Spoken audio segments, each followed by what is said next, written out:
Ya, kan sudah saya sampaikan bolak-balik komitmen pemerintah untuk tahapan pemilu ini berjalan dengan baik, penyiapan anggaran juga sudah disiapkan dengan baik. Saya kira tahapan pemilu kita harapkan tetap berjalan. Dan memang itu sebuah kontroversi yang menimbulkan pro dan kontra, tetapi juga pemerintah mendukung KPU untuk naik banding. Ya. Masalah ini kan bukan masalah mudah ya. Apakah ada kewenangan PN untuk menetapkan penundaan pemilu itu? Ini ya sedang dilakukan pengkajian. Ya, saya kira Menko Polhukam sudah bereaksi. Ya, saya kira sudah. Kemudian KPU sedang banding. Karena itu kita tunggu aja. Persiapan tentu berlanjut. Semua apa yang berlanjut kan ini baru ada putusan yang belum tentu nanti itu memperoleh legitimasi kan putusan itu. Ya, itulah tadi pernyataan dari Presiden dan juga Wakil Presiden yang menginginkan tahapan pemilu tetap berjalan sesuai dengan jadwalnya, yakni sampai dengan 2024 mendatang. Kita sudah hadir di studio 4 TVRI, Bang Ali Mohtar Ngabalin, tenaga ahli utama KSP. Bang Ali, Assalamualaikum, selamat malam, salam sehat Bang. Selamat malam, Assalamualaikum warahmatullahi wabarakatuh, Jaya, Rifki, Bang Ferry, Gus, Prima, mantap. Mantap, baik. Yang ingin saya tanyakan langsung. Nah, ini kalau tadi kan Pak Presiden langsung mengatakan Bang, pengennya memang sesuai dengan tahapan yang sudah berjalan, on the track begitu, sampai dengan 2024. Tapi kan ini juga banyak juga yang tadi bilang ditunggangi oleh sejumlah pihak gitu. Tapi benar ditunggangi Bang Ali, ini Istana seperti apa komentarnya? Enggak, sekarang yang harus kita bangun narasi untuk pembelajaran publik itu adalah, ini kan sekarang putusan pengadilan negeri. Ada institusi yang nanti menghakimi, mengadili, atau mungkin akan mengikuti seperti apa putusan ini. Bagi kita sekarang itu adalah tetap kita membangun narasi, cerita yang benar tentang program bagaimana pemerintah mempersiapkan pemilunya tanggal 14 Februari 2024. Kemudian ada institusi independen penyelenggara pemilu KPU dan tahapan-tahapan ini tetap dijalankan. Bahwa ada urusan putusan pengadilan negeri, kemudian ada partai prima, kemudian dengan KPU, itu nanti lain urusan. Sehingga kita tidak menimbulkan berbagai penilaian-penilaian, mungkin juga ada orang yang membuat framing-framing yang nanti kita menuduh, kemudian menunggangi, menceritakan tentang ada orang yang ini dan lain. Menurut saya itu tidak bagus di ruang publik ketika kita ingin memberikan pembelajaran atas keputusan yang kalau kita nilai itu sebagai kontroversial. Kenapa? Karena pengadilan negeri tetap institusi negara. Jadi nanti boleh saja dari perspektif hukum, perspektif politik, siapa saja boleh memberikan penilaian. Begitu juga mungkin nanti teman-teman dari Partai Prima. Tapi kita harus terus meyakinkan masyarakat apa yang dilakukan oleh pemerintah, apa yang dijelaskan oleh Bapak Presiden, Wakil Presiden tentang pelaksanaan pemilu tidak pernah ada dalam pikiran maupun apa yang dibicarakan oleh banyak orang tentang penundaan dan lain-lain sebagainya. 3 periode sudah tidak ada lagi itu clear, sudah selesai. Sudah lewat kita. Sudah lewat. Kita udah mau masuk Ramadan baru lagi. Kita udah mau masuk Ramadan yang baru. Jangan lagi kembali kita. Tapi menteri-menteri kemarin kan masih nyinggung. Udah selesai. Sudah selesai, benar yakin ya? Gitu. Saya akan tanyakan ke Mas Adi yang bergabung via Zoom. Mas Adi, ini terkait dengan kegaduhan akhir-akhir ini terkait dengan penundaan pemilu dan juga putusan dari Pengadilan Negeri Jakarta Pusat. Mas Adi, Anda melihatnya benar-benar ada yang menunggangi putusan ini atau seperti apa Mas Adi? Ya, saya kira ada dua hal Mas Jaya. Pertama, dari aspek hukum saya kira putusan dari Pengadilan Negeri Jakarta Pusat ini kan bertentangan dengan banyak hal. Bertentangan dengan Undang-Undang Dasar, bertentangan dengan Undang-Undang Pemilu nomor 7 2017 dan seterusnya.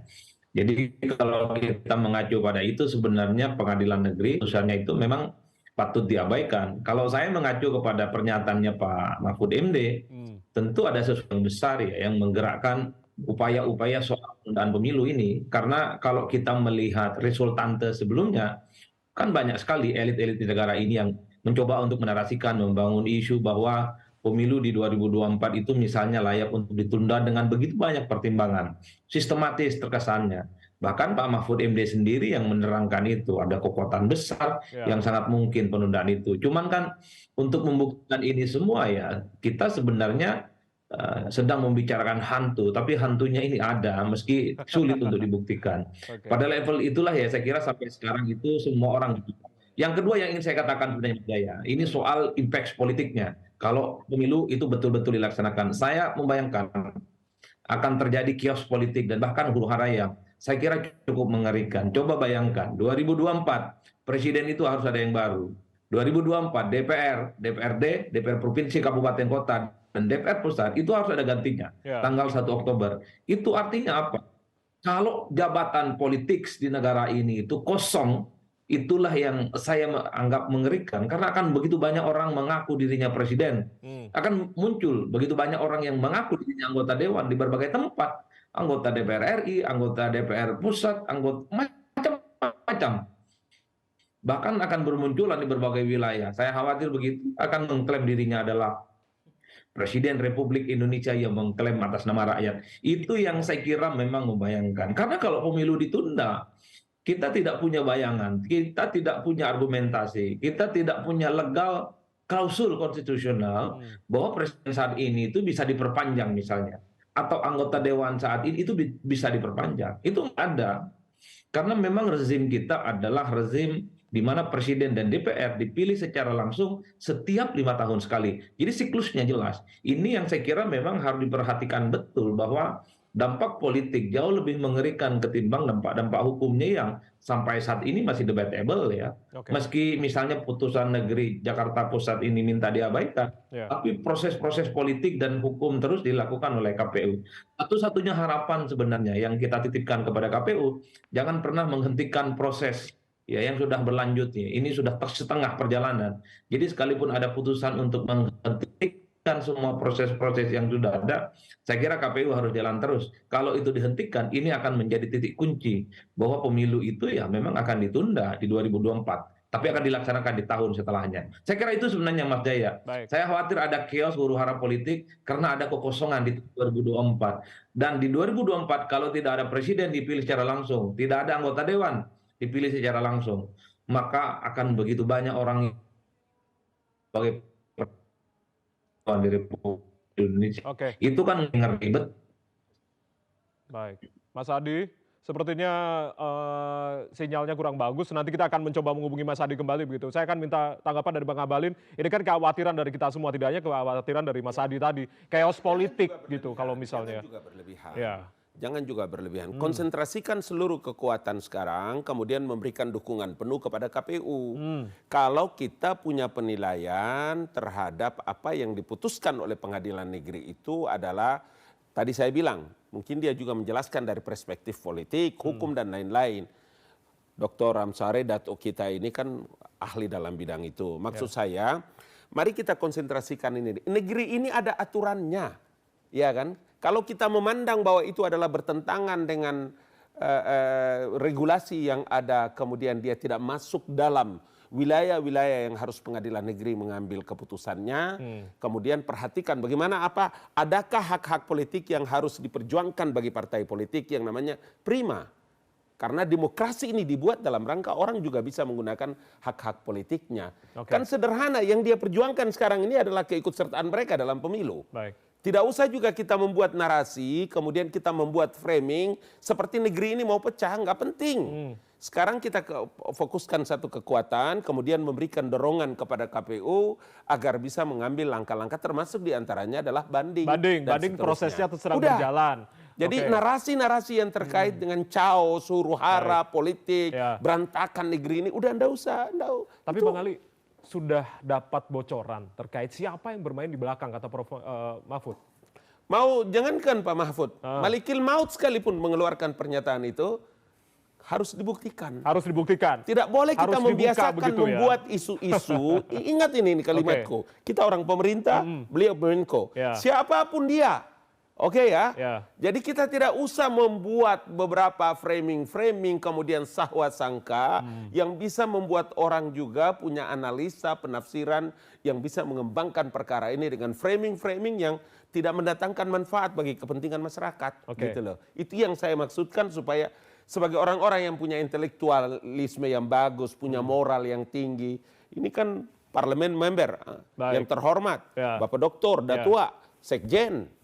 Kan kita orang-orang, tidak mungkin TVRI undang kita ini kalau orang-orang tidak punya kompetensi. Bang Ali masih punya kompetensi. Gitu. Baik, oke. Saya langsung ke Uda Ferry. Uda Ferry artinya ini harus dibuka datanya, begitu siapa sebetulnya kalau misalnya memang ada dugaan ataupun juga terkait dengan tadi, kira-kira siapa yang memboncengi begitu? Saya merespon poin baik Bang Ngabalin dulu, tapi kalau dilihat teman-teman istana ini bermain panas dingin juga. Bermain panas dingin maksudnya? Bang Ali itu yang menyejukkannya, ya. Pak Presiden, Bang Ali, kita akan jalankan, hormati putusan KPU untuk banding dan lain-lain. Tapi ada juga yang istana yang bilang kita hormati putusan pengadilan negeri untuk dijalankan, kan gitu ya. Nah ini kan yang panas-panas begini membuat kita bingung. Ini yang benar dari istana siapa, gitu ya? Kalau Bang Ali kan dingin, berarti yang panasnya ini siapa menurut kan ada Uda Bang Ferry? Ade Irfan Pulungan ya bilang untuk ini. Saya nggak tahu sering sapaan dengan Bang Ngabalin nggak di istana ya. Tapi ini kan dua hal yang berbeda sama sekali. Oleh karena itu tentu saja kalau ada istana yang mengatakan ini harus jalan, kita tentu saja sadar itu menjadi hal yang konstitusional. KSP kemarin ya? Iya, tetapi yang KSP ini bagaimana kan? Apakah ini pergerakan di luar komando presiden? Kalau di luar komando presiden berhentikan dong. Presiden ini kan kepala negara, kepala pemerintahan. Tiba-tiba sudah orang menuding presiden melanggar konstitusi ya dengan coba-coba menyemarakan isu penundaan pemilu. Kan ada citra dan nama baik presiden yang disinggung oleh teman-teman dari istana juga. Nah, soal bagaimana kita menghormati putusan yang sesat ini bagi saya sudah jelas. Di dalam prinsip hukum, kalau melanggar kompetensi absolut sebuah peradilan, dia tidak boleh dianggap, harus dianggap batal demi hukum alias tidak pernah ada. Ya. Tapi kan prosesnya kan juga harus ada, Bang. Nah, ini kalau pengadilan militer ya memutus perkara cerai karena yang mau cerai itu adalah anggota militer, benar nggak? Salah. Tetapi ini harus dianggap tidak ada. Nah, tugas pengadilan sendiri ya, kewajiban pengadilan untuk membenahi ini. Nah, melaluikah banding atau tidak. Tapi tugas lembaga negara yang terkait harus mengabaikan ini. Harus mengabaikan. Harus mengabaikan. Putusannya sudah keluar begitu. Nah, tapi ingat substansi masalah adalah kecurangan KPU. Jadi kecurangan ini juga jangan ikut diabaikan. Jangan tiba-tiba KPU bilang banding, kita melihat ini sudah ada etikat baik. Sampai hari ini belum ada pernyataan banding resmi KPU kepada pengadilan tinggi. Hanya ngomong di luar saja. Ketua KPU sudah menyatakan banding. Nggak bisa, pernyataan banding itu harus disampaikan ke pengadilan. Artinya ini tidak keseriusan saat hari KPU atau... tidak serius. Bagi saya ini masih bercanda. Kalau mereka menunggu salinan putusan, sifatnya itu untuk menulis memori banding. Jadi mereka mau membalas dalam bentuk memori banding. Ini tidak wajib, ini sunnah nih memori banding. Yang wajib itu harus dinyatakan banding terlebih dahulu. Sampai hari ini tidak terjadi. Jadi saya sendiri agak ragu ini KPU betul-betul serius.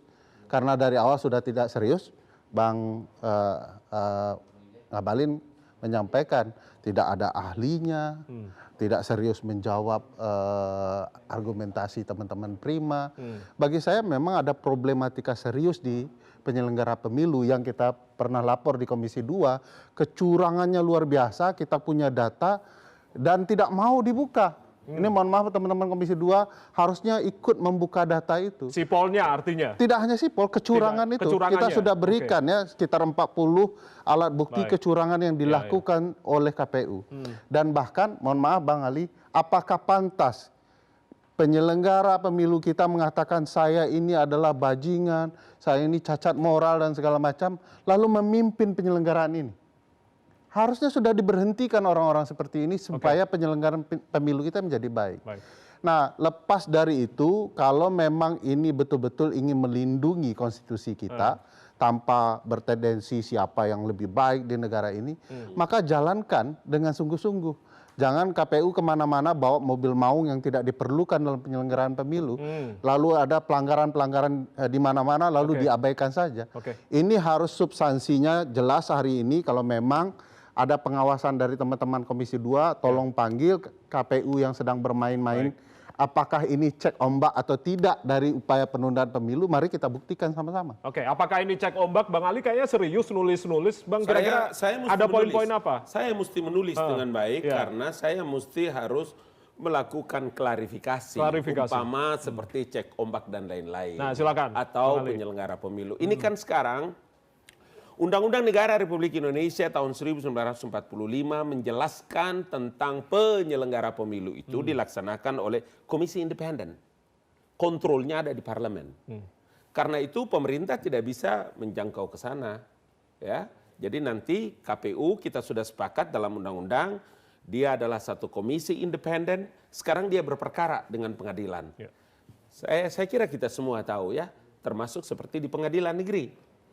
Ketua pengadilan sekalipun yang menunjuk dan mengangkat 3 hakim pun tidak bisa masuk tangannya ke sana.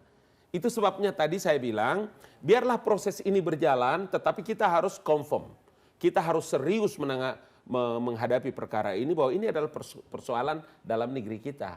Sehingga kalau KPU yang sekarang, seperti tadi dibilang oleh datuk kita doktor, bahwa apa tadi mungkin menyampaikan pernyataan banding dan lain-lain sebagainya. Tugas kita sekarang memberikan dorongan penuh.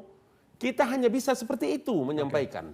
Karena tidak mungkin bisa kita ikut. Saya tidak bisa ikut seperti bareng-bareng Datuk ke sana, kemudian nggak bisa. Hanya ikut mengawal ya Bang? Iya, itulah. Tetapi di ruang publik kita harus jaga agar suasana ketentraman, kedamaian, bayangan kita tentang carut marut dan lain-lain itu, abaikan itu semua. Negara ini ada segala macam perangkat yang bisa mengurus negeri ini dengan baik. Gitu loh. Kita kawal tentunya proses ini yang masih. Sebentar Jaya. Ini dari tadi kurang fair ini. Jadi kalau apa-apa kecurangan arahnya ke istana. Tidak apa-apa. Enggak.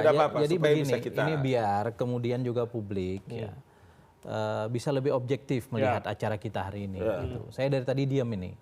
Jadi saya minta kita semua, mari kita buka ini persoalan. Dan berikan kepada kami yang memiliki kewenangan konstitusional untuk melakukan pengawasan kepada Komisi Pemilihan Umum Republik Indonesia. Komisi 3 DPR RI, Jaya, saya ingin katakan bahwa juga mengagendakan dalam masa sidang ke depan untuk memanggil Komisi Yudisial. Kita memang tidak memungkinkan, siapapun institusi di Republik ini tidak memungkinkan untuk melakukan intervensi terhadap putusan. Karena itu adalah jaminan konstitusi juga atas kekuasaan kehakiman yang bernama peradilan. Dan itu prinsip dasar hukum dimanapun di dunia ini. Nah, putusan peradilan itu hanya bisa dianggap tidak berlaku lagi kalau ada putusan yang lebih tinggi di atasnya. Dalam konteks ini tentu adalah upaya banding. Kami nanti akan menanyakan, kenapa kok pada tingkat pertama, Biro Hukum Komisi Pemilihan Umum Republik Indonesia itu sampai kemudian tidak bisa meyakinkan majelis hakim Pengadilan Negeri Jakarta Pusat hingga kemudian menimbulkan putusan ini. Itu kewenangan kami. Kami berhak untuk kemudian melihat kronologis. Ini tadi mungkin poin yang dikemukakan oleh melihat kronologis. Bagaimana kemudian upaya advokasi secara institusional yang dilakukan oleh KPU. Saya secara pribadi sebagai anggota Komisi 2 sudah menanyakan kepada beberapa komisioner KPU. Apakah KPU menggunakan kuasa hukum? Dijawabnya tidak. Di luar PHPU di Mahkamah Konstitusi, KPU tidak menggunakan kuasa hukum. Jadi tidak ada pihak ketiga sebetulnya yang terlibat di sini. Apakah firma hukum? Atau ke advokat secara perseorangan atau kelompok advokat tertentu. Jadi ini upaya yang dilakukan murni oleh KPU. Pertanyaannya adalah kenapa KPU sebagai institusi negara yang diberikan atribusi kewenangan oleh konstitusi tidak terlalu serius menghadapi ini. Dan kami tentu sebagai mitra kerjanya, kami tidak ingin kemudian KPU itu asal-asalan menghadapi upaya hukum berikutnya. Bukan kami ingin mengintervensi putusan. Bukan kami kemudian ingin mengarahkan putusan seperti apa. Tapi ketika putusan itu menimbulkan kekacauan dan mengganggu agenda demokrasi konstitusional kita, itu kepentingan DPR. Baik, jangan sampai asal-asalan dan harus serius begitu ya menangani perkara ini. Baik, udah nanti kita akan tahan dulu. Jadi kita akan konfirmasi juga sama Bang Idam Holik. Nanti kita akan bergabung di segmen selanjutnya. Udah Ferry juga mungkin akan memberikan tanggapannya. Usai jeda kami akan kembali. Tetap bersama kami di Fokus Terkini. Ferry.